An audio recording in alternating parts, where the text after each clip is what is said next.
The Importance of Paris. Loves, Lies, and Resolutions. A memoir by Cynthia F. Davidson. Prologue. Paris has a soul, and she'll test yours. Will you sell out or stay true?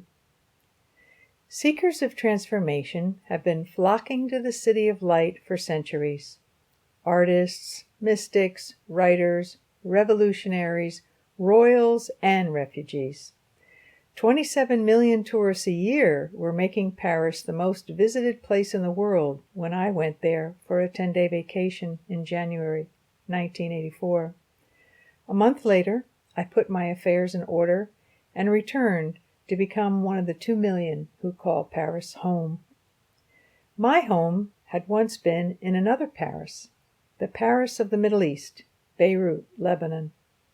Having come of age in that former Levantine colony of France, I believed I belonged there. But shortly after I turned 21, Lebanon devolved into a gaping, bleeding war zone. Those of us who witnessed its demise can hardly believe the Beirut we knew is gone.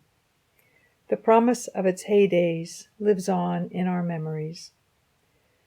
During the 2 decades of my most formative years, my family made our home in the Middle East, although we had all been born in the United States. My American expatriate parents might have stayed in their Beirut apartment if Lebanon had not become another casualty of man's inhumanity. The Lebanese Civil War almost finished us. My sister was shot in Beirut, my father kidnapped, our apartment looted, and friends disappeared. Some were tortured and killed. Worse yet, some became torturers, killers, and black market profiteers. While others have the luxury of ignoring what went wrong in Lebanon, we who lost everything familiar there crave a decent explanation for its disappearance.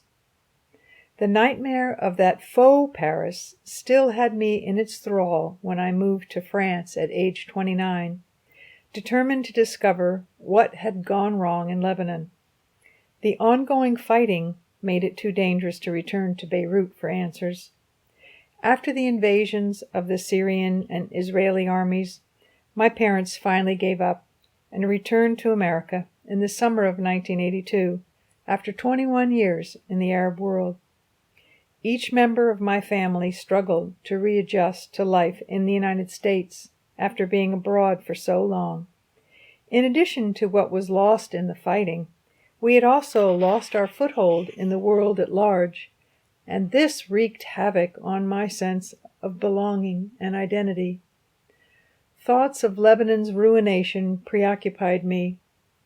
As the war raged on during my 20s, I dreaded having turned my back on a place and a people when they needed their friends the most. I didn't know my grieving process had a label and a form of treatment until years afterward, when the term post-traumatic stress disorder came into vogue. Desperate to draw conclusions and be done with the torment, I decided the best way to come to terms with the war was to find out what had caused it. That meant finding someone with deep knowledge of the how and why. Only survivors had any credibility with me. Who else could be trusted to explain the reasons behind such devastating violence? Furthermore, it had to be a Lebanese national who had been there, not some foreign analyst or a pundit with an agenda. Surely a local person was better qualified to tell the world what had gone wrong in Lebanon. If my country, the U.S., had fallen apart in a civil war, I would want a fellow citizen to explain the lived truths of our story. Apart from nationality, I wanted to hear it from another woman, and I chose Georgina Rizk.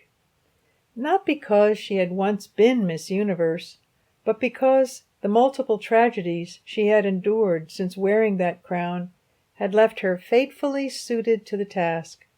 Her involvement with people from opposing sides of the conflict had transformed her into a cipher, with insights from more than one perspective. So I put my faith in this search for the truth via another person without fully realizing the risks of such a plan, nor did I comprehend the limits of logical, factual quests which rarely repair our hearts or restore trust in others or ourselves. My psyche steered me toward a female survivor and a French city, each with their own experiences of wars and healings. Living in Paris put me through a process as peculiar as it was unexpected, and although my 3-year cure in France came close to killing me, this memoir is a testament to how Paris managed my transformation. Vive la différence!